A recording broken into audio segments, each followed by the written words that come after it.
Senior అకౌంటెన్సీలో next topic వచ్చేసి depreciation. అంతకుముందు 4 క్లాసుల్లో మనం సింగిల్ ఎంట్రీ సిస్టమ్ గురించి నేర్చుకున్నాం. Accounts from incomplete records. So ఏ విధంగా ప్రాఫిట్ కనుక్కోవాలి, లాస్ కనుక్కోవాలి దాని గురించి చూసాం. ఇవాళ నుండి మనం డిప్రిషియేషన్ సంబంధించినటువంటి టాపిక్ గురించి నేర్చుకుందాం. సో డిప్రిషియేషన్ చాప్టర్ నుండి 5 మార్క్స్ సంబంధించినటువంటి ప్రాబ్లమ్స్ వస్తాయి. దీంతోపాటు 2 మార్క్స్ క్వశ్చన్స్, థియరీ క్వశ్చన్ అడిగేటువంటి అవకాశం ఉంది. సో డిప్రిషియేషన్ అంటే ఇవాళ టాపిక్లో మనం నేర్చుకునేది ఏంటంటే meaning and definition. So depreciation అంటే అర్థం ఏంటి, అదేవిధంగా దాని యొక్క డెఫినేషన్, నిర్వచనం చూసుకుంటాం. నెక్స్ట్ కాజెస్ ఆఫ్ డిప్రిషియేషన్, అసలు తరుగుదల, డిప్రిషియేషన్ అంటే తరుగుదల. సో తరుగుదల రావడానికి కారణాలు ఏంటి, కాజెస్. అదేవిధంగా నీడ్ ఫర్ డిప్రిషియేషన్, సో ఎందుకు క్యాలిక్యులేట్ చేయాలి డిప్రిషియేషన్ని, ఎందుకు కనుక్కోవాలి. అదేవిధంగా మెథడ్స్ ఆఫ్ డిప్రిషియేషన్, ఎన్ని రకాల పద్ధతులు మన దగ్గర ఉన్నాయి డిప్రిషియేషన్ని క్యాలిక్యులేట్ చేయడానికి. సో అవి మొత్తం చూస్తాం. సో స్టార్ట్ చేద్దాం. సో ఫస్ట్ వన్ వచ్చేసి meaning. The word depreciation is derived from the Latin word depretium. Depretium. So అండి, డి అంటే ఇక్కడ డిక్లైన్ అనే అర్థం. డిక్లైన్ అంటే వాల్యూ తగ్గడం. ప్రీటియం అంటే వాల్యూ ఆఫ్ ది అసెట్ లేదా ప్రైజ్. ఓకే, సో ఈ లాటిన్ వర్డ్ డీప్రీటియం అనే వర్డ్ నుండి వచ్చింది. డి అంటే డిక్లైన్ అనే అర్థం. డిక్లైన్ అంటే తగ్గడం. అదేవిధంగా ప్రీటియం అంటే ఏంటంటే వాల్యూ, వాల్యూ లేదా ప్రైజ్ అంటే ధర కానీ లేకపోతే విలువ కానీ తగ్గడం. అంటే ఓవరాల్గా చూసుకుంటే కనుక depreciation means decline in the value of the fixed asset, అంటే స్థిరాస్తి యొక్క విలువ తగ్గడం. సో ఆస్తుల విలువ తగ్గితే దాన్ని ఏమంటాం అంటే డిప్రిషియేషన్ అని అంటాం. సో అసలు ఫిక్స్డ్ అసెట్ అంటే ఏంటి, దేంట్లో వాల్యూ తగ్గుతుంది. సో డిప్రిషియేషన్కి అర్థం వాల్యూ తగ్గడం అని చెప్పాం. సో దేంట్లో వాల్యూ తగ్గుతుంది అంటే in the value of the fixed asset. So fixed అసెట్లో వాల్యూ తగ్గుతుంది. అసలు ఈ ఫిక్స్డ్ అసెట్స్ అంటే ఏంటి. సో ఒక్కసారి ఫస్ట్ ఇయర్ సంబంధించినటువంటి టాపిక్ని నేను ఒకసారి రివైజ్ చేస్తున్నాను. సో టోటల్గా అసెట్స్ వచ్చేసి 2 types. Assets 2 types. First one fixed assets, రెండోది కరెంట్ అసెట్. సో అసెట్స్ని 2 టైప్స్గా డివైడ్ చేశారు. ఒకటి ఫిక్స్డ్ అసెట్, రెండోది కరెంట్ అసెట్. ముందు ఒకసారి కరెంట్ అసెట్స్ అంటే ఏంటో చూద్దాం. సో కరెంట్ అసెట్స్ అంటే ఏంటంటే the assets which can be converted into cash. So క్యాష్లోకి కన్వర్ట్ చేయగలిగేవి విత్ ఇన్ 1 ఇయర్, అంటే 1 ఇయర్ లోపు, 1 సంవత్సర కాలం లోపు క్యాష్గా కన్వర్ట్ చేయగలిగేటువంటి అంటే లిక్విడిటీ ఉన్నటువంటి అసెట్స్ని ఏమంటాం అంటే కరెంట్ అసెట్స్ అంటాం. ఫర్ ఎగ్జాంపుల్ క్యాష్, అదేవిధంగా bank balance, debtors, next bills receivable, ఈ మొత్తం కూడాను కరెంట్ అసెట్స్ అవుతాయి. ఈ కరెంట్ అసెట్స్ మీద డిప్రిషియేషన్ ఛార్జ్ అవుతుందా అంటే డిప్రిషియేషన్ ఛార్జ్ అవ్వదు. ఎందుకంటే ఫర్ ఎగ్జాంపుల్ క్యాష్ తీసుకోండి, క్యాష్. సో క్యాష్ వచ్చేవాటికి రూపాయికి 100 పైసలు, రూపాయికి 100 పైసలు. అది ఇవాళైనా సరే 100 పైసలు, ఒక 10 ఇయర్స్ తర్వాత అయినా సరే రూపాయికి 100 పైసలే ఉంటాయి. అది 20 ఇయర్స్ తర్వాత తీసుకున్నా లేకపోతే 50 ఇయర్స్ తర్వాత తీసుకున్నా సరే రూపాయికి 100 పైసలే ఉంటాయి. అంటే దీని యొక్క వాల్యూ తగ్గడం లేదు. కాబట్టి కరెంట్ అసెట్స్ మీద డిప్రిషియేషన్ మనం ఛార్జ్ చేయం. ఓకే, సెకండ్ వచ్చేసి ఫిక్స్డ్ అసెట్స్. ఫిక్స్డ్ అసెట్స్ అంటే fixed assets are those assets which are used in the business. బిజినెస్లో యూజ్ చేయడం కోసం కొనుక్కునేటువంటి వాటిని ఏమంటారు అంటే స్థిరాస్తులు అంటారు. ఇవేమో చరాస్తులు. సో చరాస్తుల మీద డిప్రిషియేషన్ ఛార్జ్ చేయకూడదు. ఫిక్స్డ్ అసెట్స్ మీద, స్థిరాస్తుల మీద ఛార్జ్ చేయాలి. సో వీటిని ఎందుకు కొంటున్నాం అంటే for the use in the business. బిజినెస్లో వాడడం కోసం కొంటున్నాం. ఏ విధంగా వాడతాం అంటే for the production or service. So service కోసం కానీ లేకపోతే ప్రొడక్షన్ చేసేటువంటి ఉద్దేశంతో కానీ తీసుకొస్తున్నాం. పెద్ద పెద్ద మిషన్స్ ఉన్నాయనుకోండి, వాటిని ఎందుకు యూజ్ చేస్తామంటే ప్రొడక్షన్ చేయడం కోసం. అదే ఫర్నిచర్ ఇలాంటివి ఉన్నాయనుకోండి, వాటిని ఎందుకు యూజ్ చేస్తామంటే సర్వీస్ కోసం, వాటి మీద కూర్చోడానికి కానివ్వండి, లేకపోతే కస్టమర్స్ కోసం కానివ్వండి, అదేంటంటే సర్వీస్ కోసం. కొన్ని కంపెనీస్ వాళ్ళ దగ్గర పనిచేస్తుంటే ఎంప్లాయీస్ కోసం బస్సులు కూడా బస్ ఫెసిలిటీ పెడతారు. అవి ఎందుకు పెడతారు అంటే సర్వీస్ కోసం. అది కూడా వాళ్ళకి ఏమవుతుంది, ఫిక్స్డ్ అసెట్. రెండోది వచ్చేసి fixed asset use for more than 1 year. అంటే దాని యొక్క లైఫ్ పీరియడ్ ఎంత ఉంటుందంటే మోర్ దెన్ 1 ఇయర్, 1 సంవత్సర కాలం కన్నా ఎక్కువ సంవత్సరాలు మనకు ఉపయోగపడతాయి ఫిక్స్డ్ అసెట్స్. ఓకే, సో ఈ ఫిక్స్డ్ అసెట్స్ మీద డిప్రిషియేషన్ ఛార్జ్ చేస్తాం. సో ఈ ఫిక్స్డ్ అసెట్స్ వాల్యూ తగ్గుతుంది. మరి ఫిక్స్డ్ అసెట్స్లో కూడాను 2 టైప్స్గా డివైడ్ చేశారు. ఫిక్స్డ్ అసెట్స్ కూడాను 2 టైప్స్గా డివైడ్ చేసాం. దాంట్లో ఒకటి వచ్చేసి టాంజిబుల్, రెండోది intangible. Tangible, intangible. Okay, tangible అంటే ఏంటి? Tangible assets are those assets which we can touch and see. ఈ అసెట్స్ ఏంటంటే ఫిజికల్ ఎగ్జిస్టెన్స్ ఉన్నాయి, అంటే కంటికి కనిపిస్తాయి. We can see and touch. So touch చేయడానికి వీలవుతాయి. సో కనిపించేటువంటి ఆస్తులు అంటాం. రెండోది వచ్చేసి ఇంటాంజిబుల్ అసెట్స్. ఇంటాంజిబుల్ అసెట్స్ అంటే those assets which are not have any physical existence. So వీటికి ఎటువంటి భౌతిక రూపం ఉండదు. We cannot see and touch, వీటిని మనం చూడలేం. We cannot see and touch, so దీన్ని మనం చూడలేం. ఫర్ ఎగ్జాంపుల్ గుడ్ విల్, మంచి పేరు, కీర్తి ప్రతిష్టలు, మరి అవి కనిపిస్తాయా అంటే కనిపించవు. అదేవిధంగా పేటెంట్స్, కాపీరైట్స్, ఇలాంటి ట్రేడ్ మార్క్స్, ఇలాంటి మొత్తం కూడాను మనకి కంటికి కనిపించినటువంటి ఆస్తులు. So intangible assets. ఈ ఇంటాంజిబుల్ అసెట్స్ మీద మనం డిప్రిషియేషన్ ఛార్జ్ చేస్తామా అంటే ఛార్జ్ చేయం. సో వాటి మీద కనుక్కునే దాన్ని ఎమోటైజేషన్ అంటాం. ఎమోటైజేషన్ అంటే వాటి మీద డిప్రిషియేషన్ ఉండదు, ఎమోటైజేషన్ ఉంటుంది. ఈ ఎమోటైజేషన్ మనకి సంబంధం లేదు. ఓకే, రెండోది వచ్చేసి టాంజిబుల్ అసెట్. టాంజిబుల్ అసెట్స్ అంటే we can see and touch. So physical existence, కంటికి కనిపించేటువంటి ఆస్తులు. సో వీటి మీద మనం డిప్రిషియేషన్ని ఛార్జ్ చేస్తాం. సో ఫిక్స్డ్ అసెట్స్ అని చెప్పాడు ఇందాక. సో ఫిక్స్డ్ అసెట్ అంటే ఏ అసెట్స్ అంటే tangible assets. Only tangible assets మీదే మనం డిప్రిషియేషన్ని ఛార్జ్ చేస్తాం. అదేవిధంగా కొన్ని అసెట్స్ ఉన్నాయి, దీంట్లోనే టాంజిబుల్లోనే కొన్ని అసెట్స్ ఉన్నాయి. ఫర్ ఎగ్జాంపుల్ ల్యాండ్ ఉంది, ల్యాండ్ భూమి మీద డిప్రిషియేషన్ తరుగుదల ఉంటుందా అంటే ఉండదు. సో ల్యాండ్ని తీసుకోకూడదు. ల్యాండ్ మీద ఏముంటుందంటే ఎప్రిషియేషన్ ఉంటుంది. ఎప్రిషియేషన్ అంటే పెరుగుదల, అంటే భూమి యొక్క వాల్యూ ఎప్పుడు కూడాను పెరుగుతూ ఉంటుంది కానీ తగ్గదు. ఓకే, సో ల్యాండ్ మీద డిప్రిషియేషను ఛార్జ్ చేయకూడదు. ఇది టాంజిబుల్ అసెట్టే, ఫిక్స్డ్ అసెట్ పైగా టాంజిబుల్ అసెట్, కానీ దీని మీద డిప్రిషియేషను ఛార్జ్ చేయకూడదు. సో ఏం ఛార్జ్ చేస్తామంటే అప్రిషియేషన్ ఛార్జ్ చేస్తాం. Next plantation, forestry. సో ఇలాంటి అడవులు ఇలాంటి వాటి మీద కూడా ఏంటంటే డిప్రిషియేషన్ ఛార్జ్ అవ్వదు, అక్కడ ఓన్లీ అప్రిషియేషన్ మాత్రమే ఉంటుంది. So land, plantation, live stock, so జంతువులు లాంటివి ఉంటాయి. సో వాటి మీద డిప్రిషియేషన్ అనేది ఛార్జ్ అవ్వదు.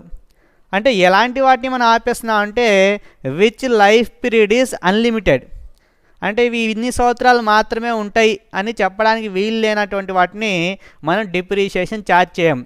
వేటివి అయితే లైఫ్ పీరియడ్ ఎండ్ అయిపోతుందో, ఫర్ ఎగ్జాంపుల్ మిషనరీ ఉంది, మిషనరీ 15 సంవత్సరాలు మాత్రమే పనిచేస్తుంది.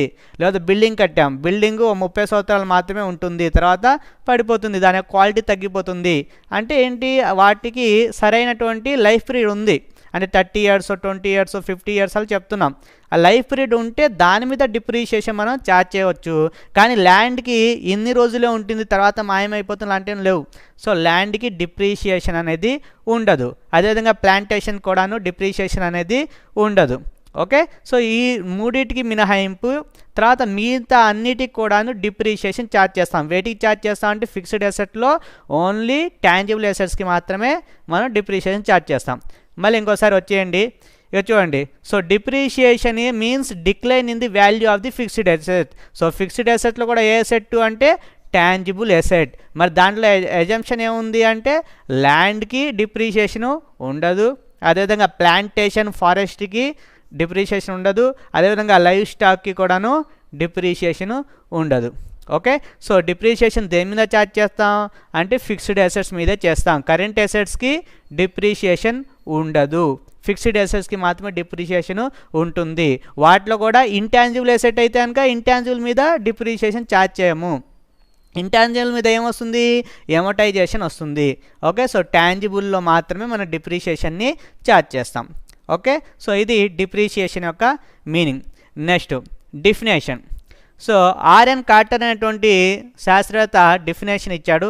So depreciation is a gradual, అంటే క్రమేణా ఒకదాని తర్వాత ఒకటి, ఒక సంవత్సరం తర్వాత ఇంకో సంవత్సరం అలా కంటిన్యూస్గా గ్రాడ్యువల్ అండ్ పర్మినెంట్, శాశ్వతంగా తగ్గిపోవడం. ఏం తగ్గిపోతుందంటే decrease in the life of the asset or value of the asset. So value ఏమైపోతుంది, తగ్గిపోతుంది. ఓకే, ఎసెట్ యొక్క వాల్యూ క్రమేణా తగ్గిపోతుంది. సో ఆ విధంగా తగ్గిపోవడాన్ని ఏమంటాం అంటే డిప్రిషియేషన్ అంటాం. తర్వాత ఇతను ఏం చెప్పాడంటే due to any cause. So ఏ కారణం చేతైనా సరే ఒక ఆస్తి యొక్క వాల్యూ తగ్గిపోవడాన్నే డిప్రిషియేషన్ అంటాం, అంటే తరుగుదల అని అంటారు. ఓకే, సో ఏం కాజెస్ ఉన్నాయి డిప్రిషియేషన్ తగ్గడానికి, కారణాలు ఏంటి? సో ఆ కారణాల గురించి నెక్స్ట్ టాపిక్లో మనం మాట్లాడదాం. సో ఒకసారి చూడండి కారణాలు ఏమేమి ఉన్నాయో. So causes of depreciation. So ఏమేం కాజెస్ ఉన్నాయి, ఎందుకు డిప్రిషియేషను మనకు వస్తుంది అంటే తరుగుదల ఎందుకు వస్తుంది ఆస్తుల్లో? సో ఫస్ట్ కారణం వచ్చేసి వియర్ అండ్ టియర్. సో మనం వాడడం వల్ల, వియర్ అండ్ టియర్ అంటే అరుగు మరియు తరుగు, అంటే మనం యూస్ చేయడం వల్ల. రెండోది ఫిజికల్ ఫోర్స్, అంటే భౌతిక శక్తుల వల్ల. ఓకే, నెక్స్ట్ వన్ వచ్చేసి యాక్సిడెంట్స్ వల్ల. తర్వాత ఆబ్సలెన్స్ అండ్ డిప్లేషన్. సో ఈ మొత్తం కూడా కారణాలు, ఒక్కొక్క దాని గురించి వివరంగా తెలుసుకుందాం. సో ఒకసారి చూడండి. ఫస్ట్ వచ్చేసి వియర్ అండ్ టియర్. సో వాడకం వల్ల, when a fixed asset is put to use చేయడం వల్ల the value of asset may be decrease. So ఆ ఎసెట్ యొక్క వాల్యూ ఏమవుతుంది, డిగ్రీజ్ అయిపోతుంది. ఒకసారి ఇక్కడ ఉన్నటువంటి ఇమేజెస్ని గమనించండి, డిస్ప్లే మీద ఉన్నటువంటి ఇమేజ్. సో న్యూ కార్ కొనుక్కున్నప్పుడు ఇది మన ఆఫీస్ సంబంధించిన కారు. ఓకే, ఎసెట్ ఇది మంది. దీంట్లో మన ఆఫీసర్స్ని మనం తీసుకెళ్ళడానికి యూస్ చేస్తున్నాం ఈ కార్ని. ఓకే, సో దీంట్లో ఒకసారి చూడండి, ఈ కార్ కొన్నప్పుడు ఎలా ఉంది? ఓకే, దీన్ని 5 లక్షలకి కొన్నాం. కొన్న తర్వాత ఒక 20 సంవత్సరాల తర్వాత ఏమైందంటే దాని యొక్క కలర్ మారిపోయింది. ఇంకా దాన్ని అలాగే వాడుతున్నాం అనుకోండి, కొన్ని 20 సంవత్సరాలు 30 సంవత్సరాల తర్వాత ఏమైపోతుంది ఆ కారు? ఇదిగోండి ఇలా తయారవుతుంది, అంటే స్క్రాప్ అయిపోతుంది, రద్దు చేయడానికి ఉపయోగపడుతుంది. అంటే అలా మారిపోతుంది. ఎందుకు మారిపోయింది? కార్ యొక్క వాల్యూ ఇప్పుడు 5 లక్షలు ఇవ్వమంటే ఇస్తారా ఈ కార్కి? ఇవ్వరు. ఎందుకంటే వాల్యూ తగ్గిపోయింది. ఎందుకు తగ్గింది అంటే యూస్ చేయడం వల్ల. సో దాన్ని ఏమంటాం అంటే వియర్ అండ్ టియర్ అంటాం. అంటే ఒక వస్తువుని ఎసెట్ని వాడుతున్న కొద్ది ఏమవుతుందంటే దాని యొక్క విలువ తగ్గిపోతూ ఉంటుంది. ఓకే, సో ఇక్కడ కారు కొన్నప్పటి నుండి వాడుతూనే ఉన్నాం, దాన్ని కంటిన్యూస్గా 30-40 ఇయర్స్ దాకా వాడిన తర్వాత ఏమైపోతుంది, దాని యొక్క వాల్యూ తగ్గిపోతుంది. ఎందుకంటే దాన్ని యూస్ చేయడం వల్ల దాని యొక్క మైలేజ్ కెపాసిటీ కావచ్చు, లేకపోతే ఇంజన్ కెపాసిటీ కావచ్చు, లేకపోతే దాని కలర్ కావచ్చు, ఏదైనా సరే మనం వాడడం వల్ల ఏమైపోతుందంటే దాని యొక్క కెపాసిటీ తగ్గిపోతుంది. సో వాల్యూ కూడా తగ్గిపోతుంది. సో ఎసెట్ యొక్క వాల్యూ తగ్గిపోవడాన్ని ఏమంటాం, డిప్రిషియేషన్ అని అంటాం. సో మొదటి కారణం ఏంటి ఈ తరుగుదల రావడానికి అంటే పుట్ టు యూజ్, అంటే దాన్ని యూస్ చేయడం వల్ల. రెండో కారణం physical force. Due to the physical force of the nature. So ప్రకృతికి సంబంధించినటువంటి ఫోర్సెస్ వల్ల, అంటే వెదర్ కావచ్చు, వైండ్స్ కావచ్చు, లేకపోతే రైన్స్ కావచ్చు, లేకపోతే passage of the time. So కొన్ని కారణాల వల్ల ఏమవుతుందంటే ఎసెట్ యొక్క వాల్యూ తగ్గిపోతుంది నేచర్ వల్ల. సో ఎలాంటి నేచర్? ఫర్ ఎగ్జాంపుల్ సన్ నుండి వచ్చేటువంటి లైట్ కావచ్చు, హీట్ వల్ల ఏమైందంటే మన ఒక బిజినెస్ సంబంధించినటువంటి ట్రక్ని మెయింటైన్ చేస్తున్నాం. ఓకే, సో ఆ ట్రక్లో ఉన్నటువంటి ఇంజన్ పాడైపోయింది, లేదా దాంట్లో ఉన్నటువంటి పెట్రోల్ ఏమైపోయింది, ఆవిరైపోయింది. అంటే ఈ ఫిజికల్ ఫోర్సెస్ వల్ల, ఓకేనా, సో సన్ రైజ్ వల్ల లేకపోతే సన్ నుండి వచ్చేటువంటి హీట్ వల్ల మన ట్రక్లో ఉన్నటువంటి ఇంజన్ ఖాళీ అయిపోయింది. ఓకేనా. సో కొన్ని ఫిజికల్ ఫోర్సెస్ వల్ల, ఈ వెదర్ వల్ల కావచ్చు, సన్లైట్ వల్ల కావచ్చు, లేకపోతే వైండ్స్ వల్ల కావచ్చు, రైన్స్ వల్ల కావచ్చు. ఓకేనా. సో వాటి వల్ల ఏమవుతుందంటే మన యొక్క ఆస్తుల మీద కొంత ప్రభావం పడుతుంది. సో ఆ ప్రభావం వల్ల ఆస్తి విలువ ఏమైపోతుంది, తగ్గిపోతుంది. ఓకే. ఫర్ ఎగ్జాంపుల్ గమనించండి, బయట మనం కొన్ని షోరూమ్స్లో బయట బైక్లు అలా పెట్టేస్తారు. ఓకే. సో షోరూంలో కొత్త బైక్ ఉన్నా సరే, కొత్త బైక్ అయినా సరే బయట మీద పెట్టినప్పుడు దాని యొక్క కలర్ చేంజ్ అవుతుంది, ఎంతో కొంత కలర్ దాంట్లో చేంజ్ అవుతుంది. కొన్ని రోజుల తర్వాత ఎవరు కొనకపోతే వాటిని ఏం చేస్తారు, తక్కువ రేట్లకు అమ్మేస్తారు. ఎందుకంటే passing of the time. So time కూడా దానిది కంప్లీట్ అయిపోయింది. అదేవిధంగా ఆ బయట ఉన్నటువంటి ఎండ వల్ల దాని కలర్ కూడా ఏమైపోయింది, తగ్గిపోయింది. సో దాని వాల్యూ కూడా ఏమైపోతుంది, తగ్గిపోతుంది. సో ఫిజికల్ ఫోర్సెస్ వల్ల కూడాను తరుగుదల వచ్చేటువంటి అవకాశం ఉంది. Next cause, so accident. So accidents వల్ల కూడాను కొన్ని అసెట్స్లో మార్పులు మనకి తరుగుదల అనేది కనిపిస్తుంది. So the asset value decline due to the accidents. So కొన్ని యాక్సిడెంట్స్ వల్ల తగ్గిపోతుంది. ఎలాంటి accident? For example fire accident. So fire accident జరిగినా, ఫ్లోడ్స్ వచ్చినా సరే, లేదా రోడ్ యాక్సిడెంట్ జరిగినా సరే ఏమవుతుంది, అసెట్ యొక్క వాల్యూ తగ్గిపోతుంది. ఒకసారి ఇక్కడ ఉన్నటువంటి ఇమేజెస్ని అబ్జర్వ్ చేయండి. చూడండి, ఇక్కడ యాక్సిడెంట్ జరిగింది. సో మన ట్రక్కి యాక్సిడెంట్ జరిగినప్పుడు దానిలో ఉన్నటువంటి టోటల్ పార్ట్స్ ఏమైపోయినాయి, పాడైపోయినాయి. మరి దాన్ని రీప్లేస్ చేయాలంటే ఇంకా ఖర్చు పెట్టుకోవాలి. సో ఈ అంత ముందు ఉన్నటువంటి వాల్యూ ఇప్పుడు వచ్చిద్దా అంటే రాదు. ఓకే. సో 5 లక్షలు కొన్నాం, ఇప్పుడు దాన్ని అమ్మాలనుకుంటే 5 లక్షలు వస్తాయా అంటే రావు. ఓకేనా. అంటే ఏంటి, కొన్ని యాక్సిడెంట్స్ వల్ల కూడాను ఆ వస్తువు యొక్క వాల్యూ అయిపోతుంది, తగ్గిపోతుంది. తర్వాత ఫైర్ యాక్సిడెంట్ జరిగింది. సో ఫైర్ యాక్సిడెంట్ వల్ల మొత్తం బాడీ మొత్తం ఏమైపోయింది, కాలిపోయింది.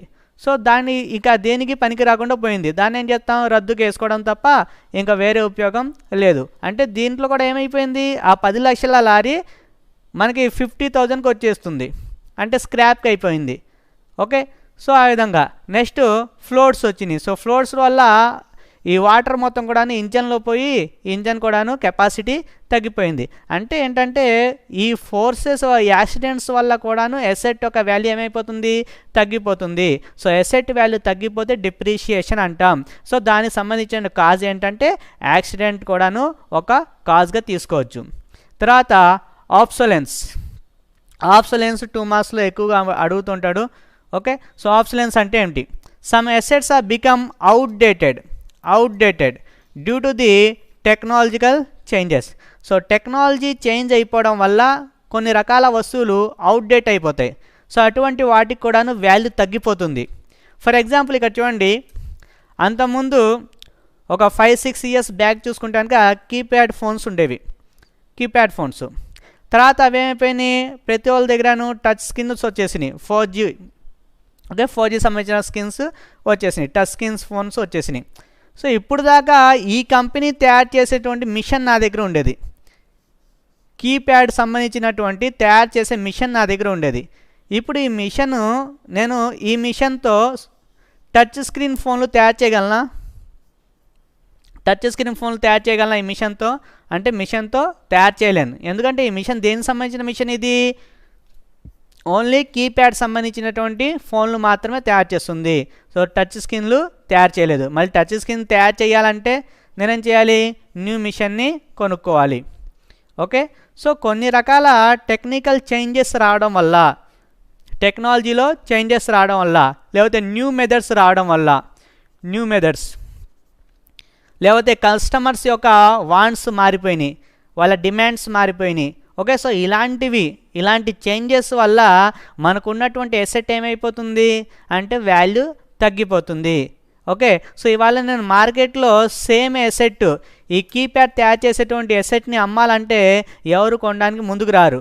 ఎందుకంటే దానికి వాల్యూ లేదు, అవుట్డేట్ అయిపోయింది అది. ఓకే.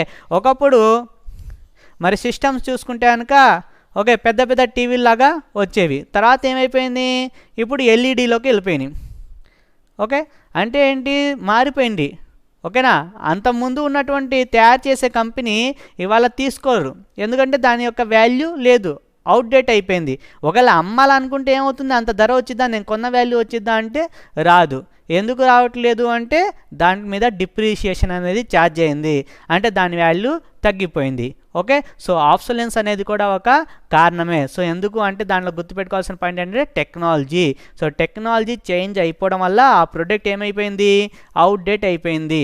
ఓకే, దాన్ని కొనేవాళ్ళు ఇప్పుడు ఎవరు లేరు. సో దాని వాల్యూ ఏమైపోయింది, తగ్గిపోయింది. డిమాండ్ లేదు, ఆ వస్తువు కొనేవాళ్ళు ఎవరు లేరు. డిమాండ్ లేకపోతే ప్రైస్ కూడా ఏమైపోతుంది, ఆటోమేటిక్గా తగ్గిపోతుంది. సో వాల్యూ తగ్గిపోయింది. ఓకే, సో దాన్ని ఏమంటాం అంటే ఆబ్సొలెన్స్ అంటాం.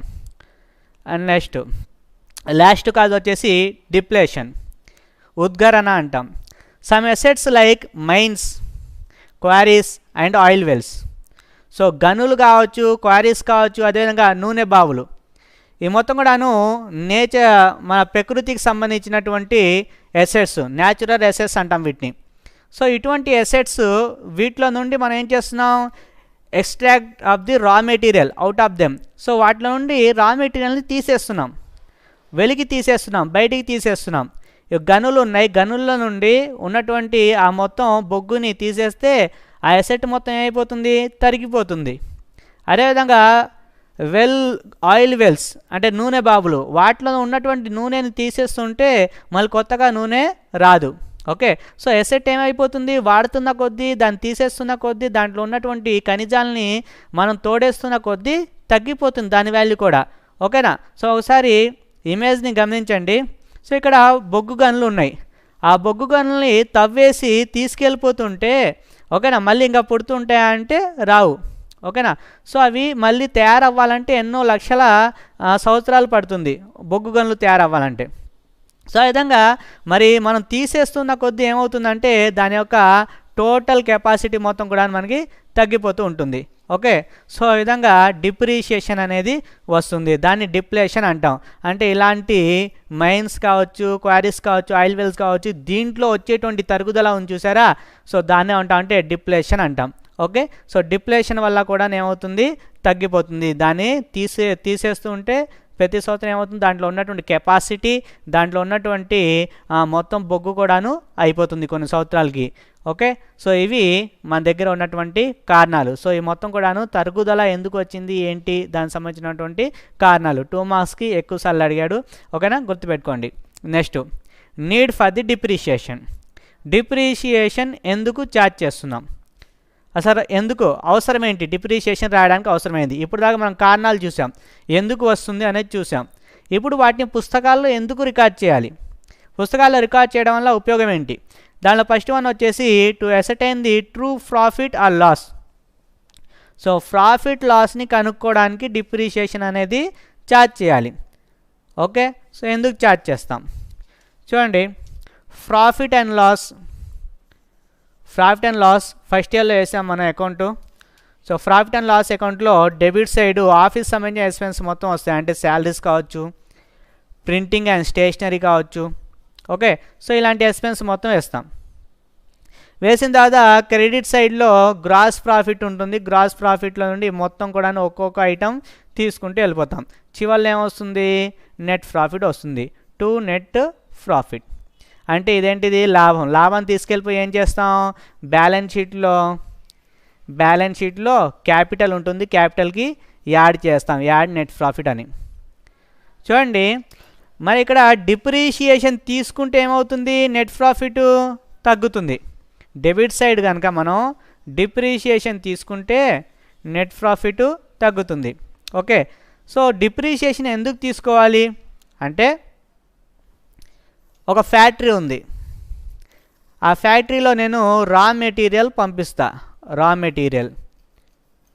మెటీరియల్ ఈ మిషన్స్లో పంపిస్తే, ఓకేనా, సో అది మనకి అవుట్పుట్ ఇస్తుంది, అవుట్పుట్. సో ఇక్కడ ప్రొడక్ట్ తయారై వస్తుంది, ఒక ప్రొడక్ట్ తయారవుతుంది. ఇప్పుడు చూడండి, ఇక్కడ పనిచేసే వాళ్ళు ఉన్నారు, లేబర్. నేను ఈ వస్తువు ఫర్ ఎగ్జాంపుల్ రా మెటీరియల్ నాకు 100 రూపాయలు అయింది, లేబరు 100 రూపాయలు అయింది. ఓకే, తర్వాత ఈ రెండు ప్రొడక్షన్ అయిన తర్వాత వస్తువు 200 రూపాయలు. సో 200 రూపాయల్లో నేను 50 రూపాయలు లాభం వేసుకొని 250కి అమ్మేసా.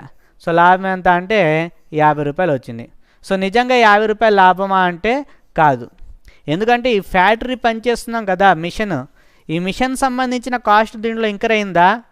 అవ్వలేదు. సో దాన్ని కూడా ఇంకర్ చేయాలి కంపల్సరీగా, దాన్ని కూడా తీసుకురావాలి కాస్ట్. సో నేను మిషను 1,00,000 రూపీస్కి కొన్నా. సో దాంట్లో ఎంత అరిగిపోయింది, నేను వాడడం వల్ల రోజుకి ఎంత అరుగుతుంది. సో డిప్రిషియేషన్ అంటాం, అరుగుదలని ఏమంటాం? డిప్రిషియేషన్ అంటాం. సో ఆ డిప్రిషియేషన్ కూడా దీంట్లో యాడ్ చేయాలి కంపల్సరీగా. ఓకేనా? సో పిఎన్ఎల్ అకౌంట్ గీసినప్పుడు కంపల్సరీగా మనం ఏం చేస్తాం? మిషన్ సంబంధించినటువంటి డిప్రిషియేషన్ని కూడా ఇక్కడ రాసుకుంటాం. టు డిప్రిషియేషన్ అని చెప్పేసి మిషన్ సంబంధించిన డిప్రిషియేషన్ని రాస్తాం. ఎందుకు రాస్తున్నాం అంటే ఎక్కడైతే రెవెన్యూ తీసుకుంటున్నామో ఓకే, సో అక్కడే కంపల్సరీగా డిప్రిషియేషన్ని కూడాను తీసుకోవాలి. ఓకేనా? ఎక్స్పెన్స్ కూడాను తీసుకోవాలి. ఓకే, సో అందుకే మనం ఏం చేస్తాం? తీసుకుంటాం. So profit or loss, true profit or loss రావాలి అంటే కంపల్సరీగా ఏం చేస్తాం? డిప్రిషియేషన్ని డెబిట్ చేయాలి. సో డిప్రిషియేషన్ని డెబిట్ చేస్తేనే ట్రూ ప్రాఫిట్ ఆర్ లాస్ వస్తుంది. ఓకేనా? సో మొట్టమొదటి రీజన్ ఏంటి, ఎందుకు డిప్రిషియేషన్ మనం ఛార్జ్ చేస్తున్నాం అంటే to ascertain the true profit or loss. So నిజమైనటువంటి ప్రాఫిట్స్ ఎంత? ఇందాక 200 అయింది ఖర్చు, నాకు నేను 250కి అమ్మేశాను, ఈ 50 రూపాయలు లాభం అనుకుంటున్నా, కానీ నిజానికి 50 రూపాయలు రామా కాదు, దాంట్లో డిప్రిషియేషన్ కూడా తీసేయాలి. నా ఎసెట్ దాంట్లో వర్క్ చేశాను, నేను ఎసెట్ సంబంధించినటువంటి తరుగుదల వచ్చింది, ఆ ఎసెట్ పనిచేయడం వల్ల దాంట్లో ఎంతో కొంత లాస్ జరిగింది. సో ఆ ఎసెట్ లాస్ కూడా ఇంక్లూడ్ అవుతుంది. ఓకేనా? సో సంవత్సరానికి ఇంత లేకపోతే రోజుకి ఇంత అని చెప్పేసి మనం ఎసెట్ యొక్క వాల్యూ కనుక్కొని ఆ ఎసెట్ సంబంధించిన డిప్రిషియేషన్ని తీసేస్తాం.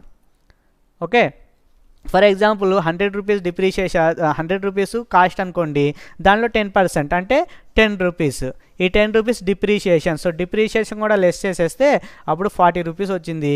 ఈ 40 రూపీస్ మనకి ఒరిజినల్ ప్రాఫిట్ అవుతుంది. ఓకేనా? సో లేబరు ఏ విధంగా తీసుకుంటున్నాం, రా మెటీరియల్ సంబంధించిన ఎక్స్పెన్స్ ఏ విధంగా తీసుకున్నాం, అదేవిధంగా కంపల్సరీగా ఇక్కడ డిప్రిషియేషన్ కూడా తీసుకోవాలి. సో డిప్రిషియేషన్ కూడా తీసుకుంటేనే మనకి రియల్ ప్రాఫిట్స్ ఎన్ని వచ్చినాయి, లాస్ ఎంత వచ్చినాయి అనేది మనకి తెలుస్తుంది. ఓకే, నెక్స్ట్ వచ్చేసి to find out the true cost of production. So ఇందాక చెప్పుకున్నట్టు ఉంటుంది cost of production. So machine use చేసేటప్పుడు లేబర్ సంబంధించి, తర్వాత రా మెటీరియల్ యూజ్ చేస్తున్నా. ఓకే, రా మెటీరియల్ సంబంధించి మొత్తం కూడాను యాడ్ చేస్తున్నా, కానీ మిషన్ సంబంధించిన డిప్రిషియేషన్ని యాడ్ చేయట్లేదు. ఆ యాడ్ చేయకపోతే కాస్ట్ ఆఫ్ ది అసెట్ ఎలా తెలిసిద్ది? సో లేబర్కి 100 రూపీస్ తీసుకున్నాను, రా మెటీరియల్ 100 రూపీస్ తీసుకున్నా, రెండు కలిపేసి వచ్చినటువంటి అవుట్పుట్కి 200 రూపీస్ ఛార్జ్ చేస్తున్నా, కానీ 200 రూపీస్ దాని ఒరిజినల్ కాస్ట్ కాదు. సో మిషన్ సంబంధించినటువంటి కాస్ట్ కూడా దాంట్లో యాడ్ చేయాలి. సో యాడ్ చేస్తేనే మనకేమవుతుంది? డిప్రిషియేషన్ యాడ్ చేసుకుంటేనే ఒరిజినల్ కాస్ట్ ఎంత అయింది, ఎసెట్ ఈ వస్తువు తయారు చేయడానికి నాకైనా ఒరిజినల్ కాస్ట్ అనేది తెలుస్తుంది. ఓకేనా? సో ఇందాక తీసుకున్నటువంటి దాంట్లో తీసుకున్నా, ఫర్ ఎగ్జాంపుల్ ఇది 100 రూపీస్ అనుకున్నా. సో 100 రూపీస్ మిషన్ ఇది. ఓకేనా? సో దీని సంవత్సరానికి 10% డిప్రిషియేషన్ చేస్తున్నా. సో 10% డిప్రిషియేషన్ అంటే 100 × 10/100. ఓకే, సో 10 రూపీస్ వచ్చింది. ఈ 10 రూపీస్ డిప్రిషియేషన్. సో డిప్రిషియేషన్ కూడా యాడ్ చేసుకుంటే టోటల్ నాకైనా ఖర్చు ఎంత అంటే ఆ వస్తువు తయారు చేయడానికి 210 రూపాయలు. ఓకే, సో దీన్ని ఎంతకు అమ్ముతున్నా దాని ప్రకారం ప్రాఫిట్ ఆ లాస్ అని చూస్తా. అంటే ఈ వస్తువు యొక్క కాస్ట్కి కంపల్సరీగా ఎసెట్ యొక్క డిప్రిషియేషన్ని కూడా యాడ్ చేయాలి. ఎందుకంటే ఎసెట్ కూడా నాది ఖర్చు అవుతుంది. ఓన్లీ లేబర్ పనిచేస్తున్నారు, తర్వాత నేను వేసినటువంటి రా మెటీరియల్ మాత్రమే కాదు, మిషన్ కూడా పనిచేస్తుంది. కాబట్టి మిషన్ సంబంధించినటువంటి కాస్ట్ని కూడా దీంట్లో ఇంక్లూడ్ చేయాలి. అలా ఇంక్లూడ్ చేస్తేనే మనకి ఒరిజినల్ కాస్ట్ ఎంత అనేది తెలుస్తుంది. సో కాస్ట్ ఆఫ్ ప్రొడక్షన్ ఒరిజినల్గా నీకు రావాలంటే డిప్రిషియేషన్ కంపల్సరీగా ఛార్జ్ చేయాలి. Next to have the funds for the replacement of the asset. So ఎసెట్స్ని రీప్లేస్ చేయడం కోసం మనం ఫండ్స్ దాచుకుంటున్నాం. Okay, so for example profit and loss account గీసాం, profit and loss. So salaries ఏం చేస్తున్నా, నేను పేమెంట్ చేస్తున్నా. నాకు గ్రాస్ ప్రాఫిట్ వచ్చింది, gross profit. Okay, so gross ప్రాఫిట్లో అమౌంట్ నేను పేమెంట్ చేస్తున్నా. గ్రాస్ ప్రాఫిట్ 200 వచ్చింది, 2000 వచ్చింది. ఓకే, సో 2000లో శాలరీస్ 1000, నా దగ్గర పనిచేసేటువంటి ఎంప్లాయీస్కి 1000 పేమెంట్ చేశా. తర్వాత ఆఫీస్లో ప్రింటింగ్ అండ్ స్టేషనరీ ఉంది. సో ప్రింటింగ్ అండ్ స్టేషనరీ సంబంధించినటువంటి అమౌంట్ 100 రూపీస్. సో అవి పేమెంట్ చేశా.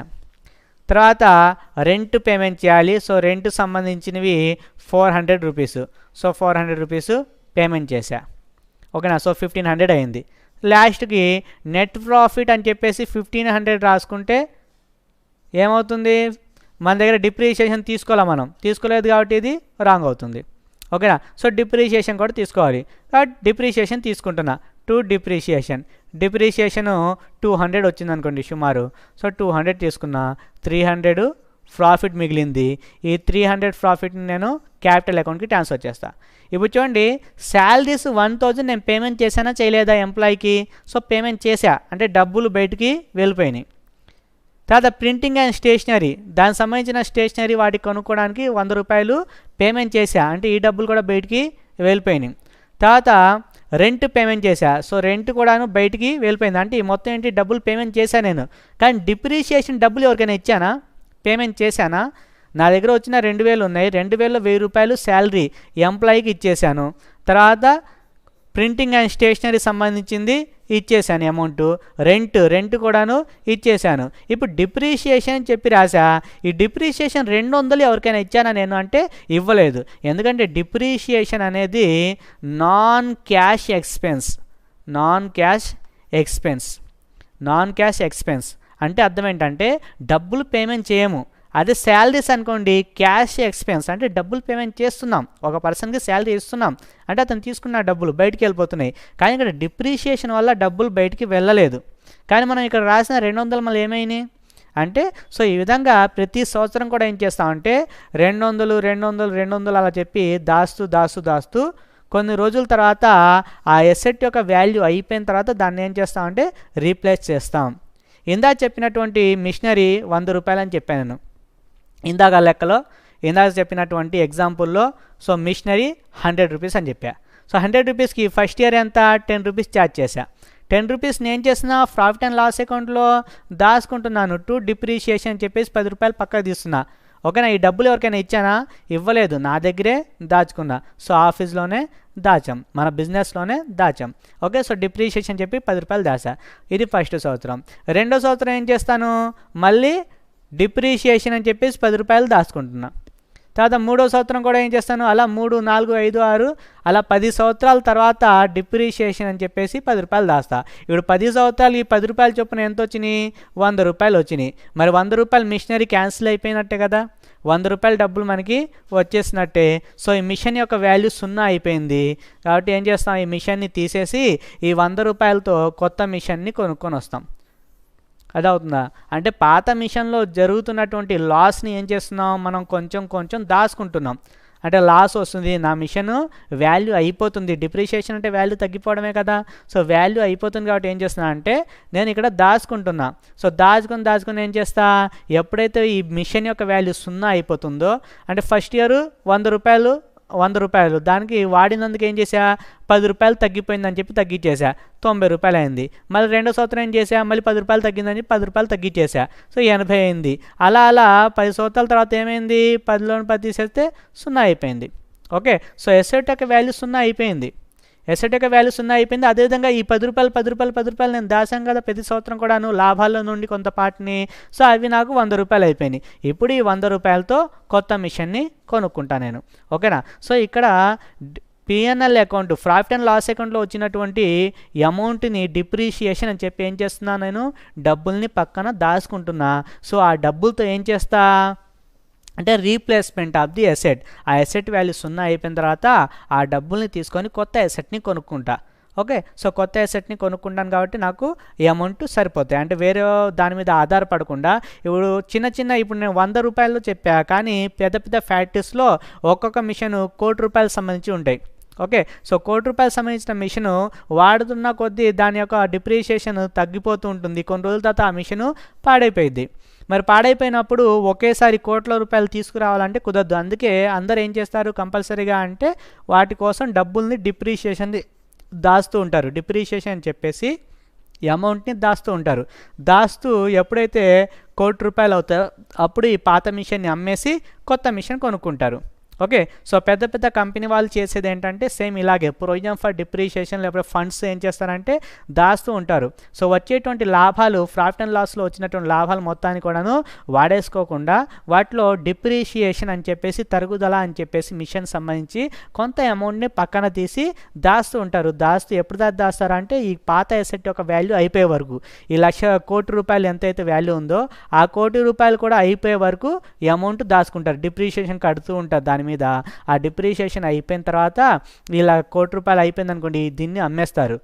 ఓకేనా, రద్దుకి వేసేసి కొత్త మిషన్, ఇప్పుడు కోటి రూపాయలు మన దగ్గర దాచున్నాం కాబట్టి ఈ కోటి రూపాయలతో కొత్త మిషన్ని కొనుక్కుంటారు. సో దాన్ని ఏమంటాం అంటే రీప్లేస్మెంట్ ఆఫ్ ది ఎసెట్ అంటాం. ఓకే, సో ఎసెట్ని రీప్లేస్ చేయాలి, నువ్వు డబ్బులు దాచుకోవాలంటే కంపల్సరీగా ఏం చేయాలి, పుస్తకాల్లో డిప్రిషియేషన్ని చూపించాలి. So replacement of the funds ఎసెట్స్ని నువ్వు రీప్లేస్ చేయాలంటే కంపల్సరీగా నువ్వు డిప్రిషియేషన్ రాయాల్సిందే. Next, to present the true and fair financial position. Financial position అంటే ఏంటి? సో మన దగ్గర ఆల్రెడీ లాస్ట్ క్లాసులో చెప్పాను, ఇన్కమ్ స్టేట్మెంట్. రెండోది ఫినాన్షియల్ పొజిషన్ రెండు ఉంటాయి. ఇన్కమ్ స్టేట్మెంట్ అంటే ఏంటంటే ఇన్కమ్ గురించి చెప్పేది, అంటే గ్రాస్ ప్రాఫిటా నెట్ ప్రాఫిటా చెప్పేది ట్రేడింగ్ అకౌంట్. ఓకేనా, తర్వాత నెట్ ప్రాఫిటా లాసా అని చెప్పేది ప్రాఫిట్ అండ్ లాస్ అకౌంట్. అదేవిధంగా ఫినాన్షియల్ పొజిషన్ అంటే ఏంటి, ఎసెట్స్ అండ్ లయబిలిటీస్. సో ఆస్తులు అప్పులు ఏ విధంగా ఉన్నాయి, సో అది గురించి చెప్పేది ఏంటిదంటే ఫినాన్షియల్ పొజిషన్. సో ఫినాన్షియల్ పొజిషన్లో అంటే బ్యాలెన్స్ షీట్ అని అర్థం. సో బ్యాలెన్స్ షీట్లో మనం ఎసెట్స్ రాసుకుంటాం. ఫర్ ఎగ్జాంపుల్ నేను చెప్పినటువంటి మిషన్ ఇందాక చెప్పినటువంటి ఎగ్జాంపుల్లో మిషన్ 100 రూపాయలు అని చెప్పాం. ఓకేనా, సో ఆ మిషన్ ఎసెట్ కాబట్టి ఎసెట్ చూపిస్తాం. సో మిషన్ 100 రూపాయలు అని చెప్పి రాస్తున్నా. ఫస్ట్ ఇయర్ బ్యాలెన్స్ షీట్లో 100 రూపాయలు రాసుకున్నా. రెండో సంవత్సరం కూడా బ్యాలెన్స్ షీట్లో మిషన్ 100 రూపాయలే అని చెప్పి రాస్తున్నా. మూడో సంవత్సరం కూడా మిషన్ 100 రూపాయలు అని రాస్తున్నా. అంటే నిజానికి మిషన్ 100 రూపాయలు ఉందా ఇప్పుడు ప్రజెంట్? లేదు. ఎందుకు? దానిలో వాల్యూ తగ్గిపోయింది. సో ప్రతి సంవత్సరం కూడా వాల్యూ తగ్గుతూనే ఉంది, మిషన్ యొక్క వాల్యూ తగ్గుతుంది. మరి తగ్గుతున్నప్పుడు నేను 100 రూపాయలు అని చూపించకూడదు కదా. సో తగ్గిన దాని ప్రకారమే నేను కూడా తగ్గించి చూపించాలి బ్యాలెన్స్ షీట్ని. సో అందుకే ఏం చేస్తాం అంటే దీనిలో ఉండి డిప్రిషియేషన్ని లెస్ చేస్తున్నాం, ఎందుకంటే తరుగుదలని లెస్ చేసి చూపిస్తున్నాం. 10 రూపాయలు తీసేసి 90 రూపాయలు అని చూపిస్తున్నాం. రెండో సంవత్సరం ఏం చేస్తాం, మళ్ళీ ఈ 90 రూపాయల నుండి మళ్ళీ 10% తీసేసి చూపిస్తున్నాం. ఆ విధంగా ఏంటంటే ప్రతి సంవత్సరం కూడాను డిప్రిషియేషన్ని ఛార్జ్ చేసి బ్యాలెన్స్ షీట్లో ఎసెట్ సైడ్లో మిషనరీ మీద డిప్రిషియేషన్ అయితే దాన్ని లెస్ చేసి చూపించాలి కంపల్సరీగా. ఓకేనా, సో అప్పుడే మనకి ఫినాన్షియల్ పొజిషన్ అనేది ట్రూగా ఉంటుంది, అంటే నిజమైనటువంటి మనకి పొజిషన్ అనేది తెలుస్తుంది. ఎందుకంటే మిషనరీ వాల్యూ తగ్గుతున్న వాల్యూని తగ్గుతున్నట్టే చూపించాలి. సో మనం పర్ఫెక్ట్గా రాయాలి అకౌంట్స్ అంటే మరి తగ్గించాలి. ఓకేనా, సో బ్యాలెన్స్ షీట్లో మనం ఏం చేస్తాం దానికోసమే అంటే డిప్రిషియేషన్ని ఛార్జ్ చేసి మిషనరీ నుండి తగ్గిస్తాం. ఓకేనా, సో ప్రాఫిట్ అండ్ లాస్ అకౌంట్లో డెబిట్ సైడ్ చూపిస్తాం, అదేవిధంగా బ్యాలెన్స్ షీట్లో మిషన్లో నుండి లెస్ చేస్తాం. ఓకేనా, సో అప్పుడే మనకి పర్ఫెక్ట్గా ఉంటుంది. ప్రాఫిట్ అండ్ లాస్ పర్ఫెక్ట్గా కావాలంటే డిప్రిషియేషన్ డెబిట్ సైడ్ రాయాలి. అదేవిధంగా ఫినాన్షియల్ పొజిషన్ అంటే బ్యాలెన్స్ షీట్ పర్ఫెక్ట్గా ఉండాలంటే ఎసెట్లో నుండి లెస్ చేయాలి. లాస్ట్ రిక్వైర్మెంట్ వచ్చేసి to fulfil the legal requirement. So legal requirement అంటే లా ప్రకారం డిప్రిషియేషన్ చేయాల్సిందే అని చెప్పారు. ఎవరు చెప్పారంటే ఇద్దరు ఉన్నారు. ఒకటి కంపెనీస్ యాక్ట్ 2013. సో 2013.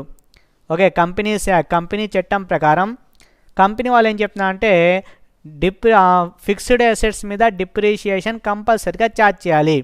సో కంపల్సరీగా ఛార్జ్ చేయాలి. ఎందుకు ఛార్జ్ చేయాలంటే డివిడెంట్ అనేది ఇస్తాం ఎవరికి, షేర్ హోల్డర్స్కి. సో ఈ డివిడెంట్ డిక్లేర్ చేసే ముందు కంపల్సరీగా అన్ని ఎక్స్పెన్స్కి మనం అమౌంట్ పేమెంట్ చేసి ఉండాలి. ఓకే, సో లోన్స్ ఉన్నా సరే లోన్స్కి ఇంట్రెస్ట్ ఇస్తాం. సో ఇంట్రెస్ట్ అయినా సరే, అదేవిధంగా ఎసెట్స్ మీద డిప్రిషియేషన్ని కూడాను ఛార్జ్ చేసిన తర్వాత వచ్చినటువంటి లాభాలని మాత్రమే డివిడెంట్లుగా పంచాలి. సో డిప్రిషియేషన్ని ఛార్జ్ చేసిన తర్వాత డివిడెండ్గా ఇమ్మని చెప్తుంది. ఎవరు అంటే కంపెనీస్ యాక్ట్. ఎక్కడ రాస్తుంది అంటే కంపెనీస్ యాక్ట్లో షెడ్యూల్ 2లో రాస్తుంది. షెడ్యూల్ 2లో షెడ్యూల్స్ ఉంటాయి అక్కడ. సో షెడ్యూల్ 2లో కంపెనీస్ యాక్ట్లో ఏమని రాస్తుందంటే సో లాభాలు డివిడెండ్స్ షేర్ హోల్డర్స్కి ఇచ్చే ముందు కంపల్సరీగా మరి డిప్రిషియేషన్ ఛార్జ్ చేసిన తర్వాత మిగిలినటువంటి లాభాలని మాత్రమే మనం పంచాలి. ఓకేనా? సో కంపల్సరీగా ముందు డిప్రిషియేషన్ని ఛార్జ్ చేయండి, అంటే అసెట్స్ సంబంధించిన వాటిని తీసుకోండి అని చెప్తున్నారు. ఓకేనా? ఎందుకంటే ఫండ్స్ రీప్లేస్ చేయాలంటే కొత్త అసెట్ కొనాలంటే డబ్బులు కావాల్సి వస్తాయి. అందుకే ముందు వచ్చినటువంటి లాభాలు అందరికీ పంచేయకుండా ముందు దానికోసం ఏం చేయమంటున్నాడు, డిప్రిషియేషన్ క్రియేట్ చేసుకోండి. సో డిప్రిషియేషన్ క్రియేట్ చేసుకోవడం వల్ల ఏమవుతుంది, కొన్ని రోజుల తర్వాత అసెట్ పాడైపోతే మన దగ్గర అమౌంట్ ఉంటుంది, దాంతో కొత్త అసెట్ని కొనుక్కోవచ్చు. సో ప్రాసెస్ అనేది రన్ అవుతూ ఉంటుంది.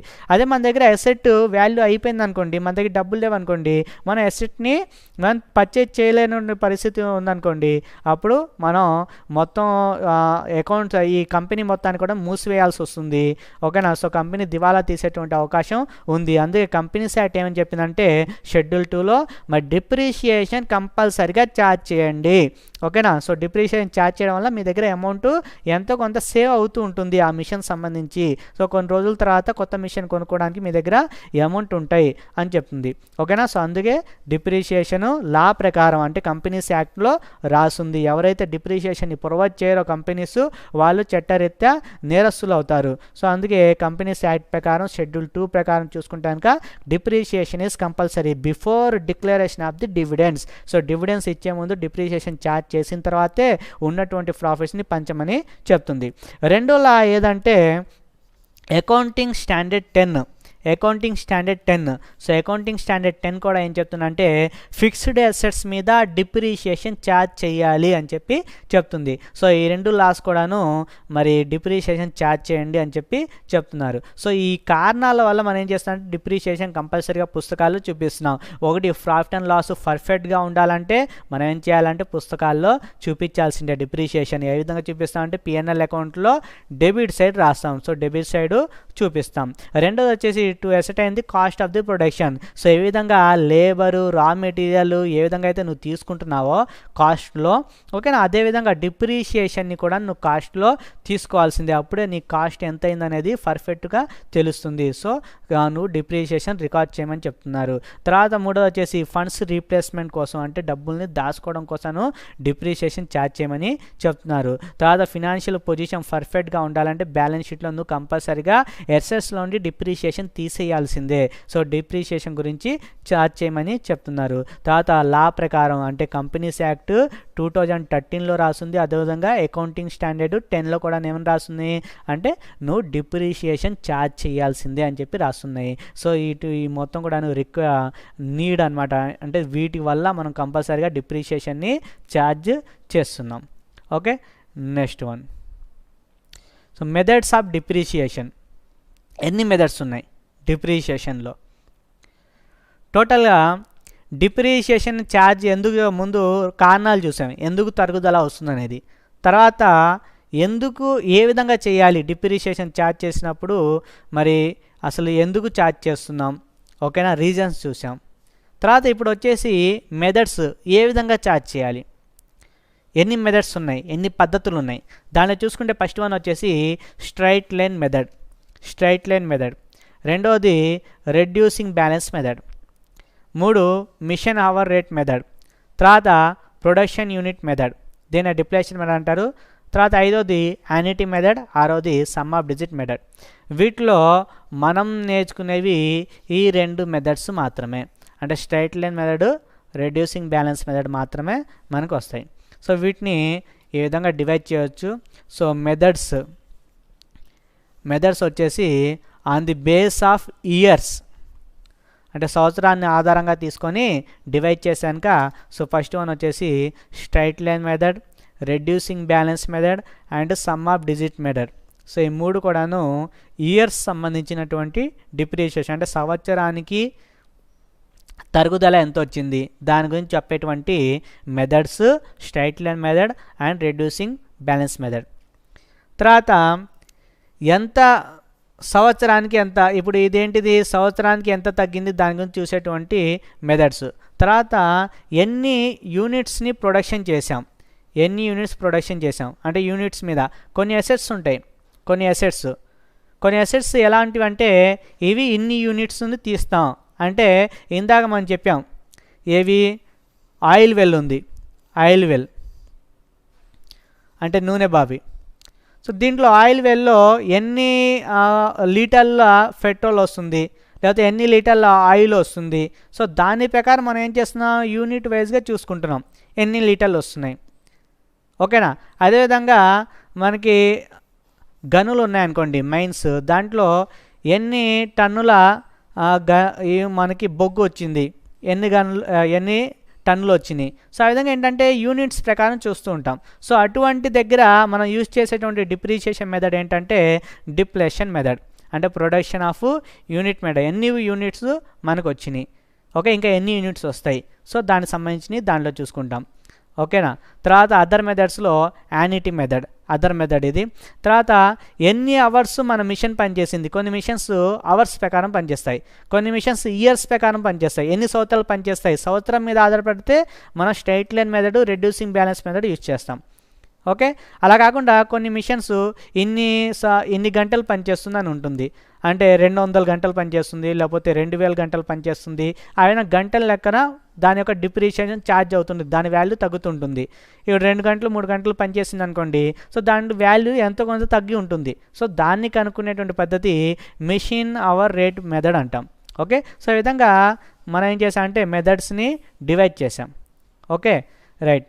సో ఈ మొత్తం కూడాను మెథడ్స్. తర్వాత అకౌంటింగ్ ట్రీట్మెంట్, అకౌంటింగ్ ట్రీట్మెంట్ ఉంది. అకౌంటింగ్ ట్రీట్మెంట్ అంటే అసలు ఏ విధంగా కనుక్కోవాలి డిప్రిషియేషన్. మనం ఫాలో అయ్యే మెథడ్స్ ఏంటిది, ఫస్ట్ది స్ట్రైట్ లైన్ మెథడ్, రెండోది రెడ్యూసింగ్ బ్యాలెన్స్ మెథడ్. మిగిలిన మెథడ్స్ మొత్తం కూడాను ఫర్దర్ స్టడీస్లో వస్తాయి, డిగ్రీ తర్వాత సిఏ వాటిలో మనకి ఆ మెథడ్స్ వస్తాయి.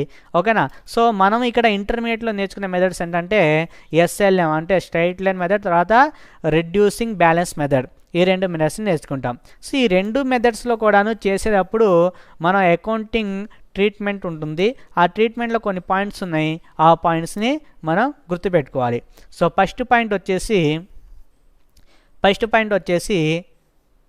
కాస్ట్ ఆఫ్ ది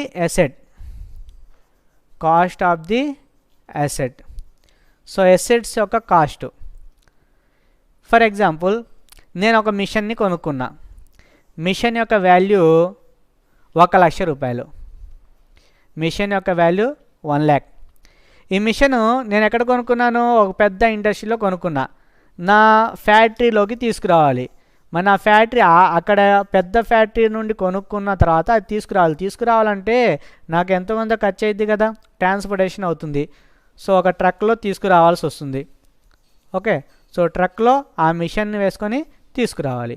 మరి ట్రక్ అతనికి అమౌంట్ ఇవ్వాలి. తర్వాత మిషన్ వచ్చిన తర్వాత మరి దాన్ని ఏం చేయాలి, ఇన్స్టాలేషన్ చేయాలి. సో ఇన్స్టాల్ చేయడం అంటే ఏంటి, దానికి సంబంధించిన కరెంటు సంబంధించిన పనులు కావచ్చు. ఓకేనా. తర్వాత వాటిని ఫిక్స్ చేయడానికి వచ్చేటువంటి లేబర్ వస్తారు, సో వాళ్ళకి ఇచ్చేటువంటి అమౌంట్ కావచ్చు. ఓకేనా. ఈ మొత్తం కూడా నాకు ఇంకర్ అవుతున్నాయి. ఓకేనా. సో ఈ మొత్తం కూడాను కలుపుకొని అప్పుడు కాస్ట్ ఆఫ్ ది అసెట్ని చూపిస్తాం. అంటే ఎంత కొన్నామంటే ఏం చెప్తాం, 1,00,000 రూపాయలు అని చెప్పాం. ఓకేనా. ఇవి కూడా యాడ్ చేసుకున్నాం. ఇది తీసుకురావడానికి 20,000 నాకు ఎక్స్పెన్స్ అయినాయి. తర్వాత ఈ మొత్తం ఫిక్స్ చేయడానికి 10,000 అయింది. అంటే కాస్ట్ ఆఫ్ ది అసెట్ ఎంత అంటే 1,30,000. ఓకేనా. సో కాస్ట్ గురించి చూసుకునేటప్పుడు మనం ఏం చేయాలంటే ఓన్లీ మిషన్ యొక్క కాస్ట్ని మాత్రమే తీసుకోకూడదు పుస్తకాల్లో, దాంతోపాటు దాని రిలేటెడ్గా ఉన్నటువంటి కూడా తీసుకోవాలి. ఓకేనా. సో ఫస్ట్ అకౌంటింగ్ ట్రీట్మెంట్ ఏంటంటే మీరు గుర్తుపెట్టుకోవాల్సిన point cost of the asset. So cost of the asset ఎలా వచ్చింది అంటే cost of the asset is equal to purchasing cost, అంటే కొన్నప్పుడు ఉన్నటువంటి వాల్యూ, అసెట్ యొక్క వాల్యూ ప్లస్ అదర్ ఛార్జెస్ అంటే ఏంటి, ఇన్స్టాలేషన్ ఛార్జెస్. ఓకే, నువ్వు ఇన్స్టాల్ చేయడానికి అయినటువంటి ఛార్జెస్. ఓకేనా. సో వాటిని ఒకవేళ నువ్వు సెకండ్ హ్యాండ్ మిషన్ని కొన్నావు అనుకోండి, సెకండ్ హ్యాండ్ మిషన్ కొన్నప్పుడు ఎంతో కొంత రిపేర్ ఉంటుంది, ఆ రిపేర్ కూడా దీనికి యాడ్ చేసుకోవాలి. సో రిపేర్స్ కూడాను యాడ్ చేసుకోవాలి. ఓకేనా. So cost of the asset అంటే ఈ 3 కూడాను ఇంక్లూడ్ అయి ఉంటాయి. సో పర్చేజింగ్ కాస్ట్ ఉంటుంది, ఇన్స్టాలేషన్ ఛార్జ్ ఉంటుంది, దాంతోపాటు రిపేర్స్ కూడాను ఇంక్లూడ్ అయి ఉంటాయి. ఓకే. సో మనం డిప్రిషియేషన్ చేసేటప్పుడు ఏ కాస్ట్ మీద చెయ్యాలి అంటే పర్చేజింగ్, ఈ మొత్తం ఇన్స్టాలేషన్ ప్లస్ రిపేర్స్ ఇవన్నీ యాడ్ చేసుకొని ఆ వచ్చినటువంటి కాస్ట్ మీద మనం డిప్రిషియేషన్ని ఛార్జ్ చేయాలి. ఓకేనా? సో ఇది ఫస్ట్ పాయింట్. నెక్స్ట్ వచ్చేసి సెకండ్ పాయింట్ ఏంటంటే which year is followed. So company ఏ ఇయర్ని ఫాలో అవుతుంది? మన దగ్గర 2 ఇయర్స్ ఉన్నాయి. ఒకటి క్యాలెండర్ ఇయర్. క్యాలెండర్ ఇయర్ అంటే ఏంటి? 1/1కి స్టార్ట్ అయ్యి 31/12కి ఎండ్ అవుతుంది. ఇది క్యాలెండర్ ఇయర్. రెండోది వచ్చేసి అకౌంటింగ్ ఇయర్. అకౌంటింగ్ ఇయర్ అంటే ఏంటి? 1/4కి స్టార్ట్ అయ్యి 31/3తో ఎండ్ అవుతుంది. సో ఈ రెండింటికి సంబంధించినటువంటి వాటిలో మనది ఏది మనం చేస్తున్నటువంటి లెక్క ఏ ఇయర్కి సంబంధించిందో చూసుకోవాలి. ఓకేనా? సో ఇచ్చినటువంటి లెక్క ఈ రెండు కూడా మనకి ఇంపార్టెంట్. ఓకే, వీటి బేస్ మీద మనం ప్రాబ్లమ్స్ చేస్తాం. సో ఏ ఇయర్ ఇచ్చాడో చూసుకోవాలి. ఫస్ట్ చూడాల్సిందేంటి? ముందు కాస్ట్ చూస్తాం.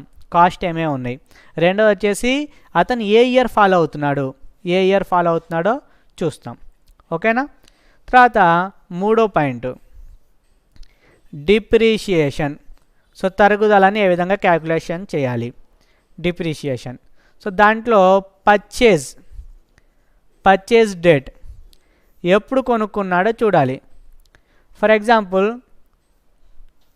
1/1కి కొనుక్కున్నాడు మిషన్ని. 1/1కి కొనుక్కున్నాడు మిషన్. సో డిప్రిషియేషన్ ఎప్పుడు ఎంత ఛార్జ్ చేయాలి అంటే 1/1 నుండి ఆ సంవత్సరం మొత్తానికి క్యాలిక్యులేట్ చేస్తాం. ఒకవేళ మిషను 1/7న కొన్నాడు అనుకోండి, 1/7 నుండి ఛార్జ్ చేస్తాం. అంటే ముందు మనం ఏం చేస్తాం? కాస్ట్ చూసుకుంటాం. మిషన్ యొక్క కాస్ట్ చూసుకుంటాం, ఎంత కాస్ట్. ఓకేనా? సో ఎంత దాంట్లో ఇన్స్టలేషన్ ఛార్జెస్ ఏమైనా ఉన్నాయా? ఓకే, మొత్తం యాడ్ చేసుకుంటాం. రెండోది వచ్చేసి కంపెనీ ఏ ఇయర్ని ఫాలో అవుతున్నాడో చూస్తాం. ఓకేనా? సో ఏ ఇయర్ని ఫాలో అవుతున్నాడు? క్యాలెండర్ ఇయరా లేకపోతే అకౌంటింగ్ ఇయరా? For example calendar year follow అవుతున్నాడు. 1/1 నుండి స్టార్ట్ అయ్యి 31/12 వరకు ఉంటుంది అకౌంటింగ్ ఇయర్. అయితే ఇతను పర్చేజ్ తర్వాత మూడో పాయింట్ ఏంటి? పర్చేజ్ ఎప్పుడు చేశాడు? సో ఇతను 1/1కి పర్చేజ్ చేశాను అనుకోండి, అంటే స్టార్టింగ్లోనే కొనుక్కున్నాడు కాబట్టి ఎన్ని మొత్తం సంవత్సరం కూడాను వాడినట్టు, అంటే 12 నెలలు వాడాడు ఆ మిషన్ని. సో డిప్రిషియేషన్ ఎంత కట్టాలి? సంవత్సరం మొత్తాన్ని కట్టాలి. ఓకేనా? ఒకవేళ అతను 1/7కి కొనుక్కున్నాడు అంటే జూలైలో కొనుక్కున్నాడు, అంటే మొదటి 6 నెలలు మిషన్ మన దగ్గర లేదు. ఓకేనా? తర్వాత ఎప్పటి నుండి వచ్చింది? 1/7కి వచ్చింది. సో 1/7 నుండి 31/12 వరకు అంటే ఎన్ని మంత్స్? 6 మంత్స్. సో 6 మంత్స్కి క్యాల్కులేట్ చేయాలి. అంటే మిషన్ ఎప్పటి నుండి కొన్నాడో, ఎప్పటి నుండి యూస్ చేస్తుండో అక్కడ నుండి మనం ఏం చేస్తాం అంటే డిప్రిషియేషన్ని క్యాల్కులేట్ చేస్తాం. ఓకేనా? సో ఫస్ట్ చూడాల్సిన పాయింట్ ఏంటంటే కాస్ట్ని చూసుకోవాలి. First point cost. So cost ఎంత ఉంది? పర్చేజింగ్ కాస్ట్ ఒకటే ఇచ్చాడా లేకపోతే ఇన్స్టాలేషన్ ఛార్జెస్ కూడా ఇచ్చాడా, రిపేర్స్ కూడా ఉన్నాయా, ఇవి మొత్తం చూసుకోవాలి. అవి ఉంటే కనుక ఏం చేస్తాం? వాటిని యాడ్ చేసుకుంటాం. ఓకేనా? యాడ్ చేసుకొని దాని కాస్ట్ని తీస్తాం. రెండోది వచ్చేసి ఇయర్ చూసుకోవాలి. సో ఇయర్ ఎప్పటి నుండి వాడుతున్నాడు? ఓకేనా? సో క్యాలెండర్ ఇయర్ వాడుతున్నాడా లేకపోతే అకౌంటింగ్ ఇయర్ని వాడుతున్నాడా, అది చూసుకోవాలి. తర్వాత మూడో పాయింట్ వచ్చేసి పర్చేజ్ చేశాడు, ఎప్పుడు పర్చేజ్ చేశాడు. ఓకేనా? సో డిప్రిషియేషన్లో ఫస్ట్ది పర్చేజెస్. సో పర్చేజ్ ఎప్పుడు పర్చేజ్ చేశాడు. ఓకేనా? సో అది చూసుకోవాలి. ఒకటి ఇక్కడ ఒక చిన్న పాయింట్ ఉంది. ఓకేనా? సో అదేంటంటే ఇతను 1/1న కొన్నాడు కానీ వాడింది ఎప్పుడు ఇంకా యూజ్ చేయాల, దాన్ని ఏం చేశాడంటే పక్కన పెట్టేశాడు. ఓకే, సో ఎప్పటి నుండి యూజ్ చేశాడంటే 1/7 నుండి యూజ్ చేశాడు. అంటే కొన్నది మాత్రం 1/1కే, పర్చేజ్ చేసింది 1/1కే, కానీ దాని ఇన్స్టలేషన్ తెలియక అలా ఆపేశాడు. ఇన్స్టలేషన్ అయిపోయిన తర్వాత ఓకేనా, సో 1/7 నుండి వాడడం మొదలుపెట్టాడు. సో అప్పుడు డిప్రిషియేషన్ ఎంత కట్టాలి అంటే ఎప్పటి నుండి వాడుతున్నా అప్పటి నుండి చూసుకోవాలి. ఓకే, సో ఒక్కసారి సో పర్చేజ్ చేసిన డేట్ ఎప్పటి నుండి అప్పటి నుండి మనం డిప్రిషియేషన్ క్యాలిక్యులేట్ చేయమని చెప్పాను. ఒకవేళ పర్చేజ్ చేసిన డేట్ వేరే, యూజ్ చేసిన డేట్ వేరే అనుకోండి, యూజ్ చేసిన డేట్ నుండి క్యాలిక్యులేట్ చేయాలి. డిప్రిషియేషన్ అనేది యూజ్ చేసిన డేట్ నుండి క్యాలిక్యులేషన్ చేయాలి. ఓకే, సో ఈ పాయింట్స్ మొత్తం కూడాను మళ్ళీ నెక్స్ట్ క్లాస్లో మనం రిపీట్ చేస్తాం. ఓకే, సో ఎందుకంటే ఈ పాయింట్స్ వస్తేనే మనం డిప్రిషియేషన్ చేయడానికి వీలవుతుంది. సో ఇప్పుడు దాకా చెప్పినటువంటి టోటల్ ఆ డిప్రిషియేషన్ అంటే ఏంటి, తర్వాత డిప్రిషియేషన్ యొక్క రావడానికి కారణాలు ఏంటి, కాజెస్ ఆఫ్ డిప్రిషియేషన్, అదేవిధంగా డిప్రిషియేషన్ ఎందుకు మనం పుస్తకాల్లో రికార్డ్ చేయాలి, what is the need of the depreciation to record in the books of accounts. So అకౌంట్స్లో ఎందుకు రికార్డ్ చేయాలి, ఈ మొత్తం పాయింట్స్ చూసాం. ఆ పాయింట్స్ మొత్తం కూడా ఒకసారి రివైజ్ చేయండి. తర్వాత అకౌంటింగ్ సంబంధించినటువంటి ఈ టర్మ్స్ ఏవైతే నేను చెప్పానో ఓకే, ఈ మొత్తం కూడాను మళ్ళీ నెక్స్ట్ లెవెల్ క్లాస్లో మనం డిస్కస్ చేద్దాం. Okay, thank you.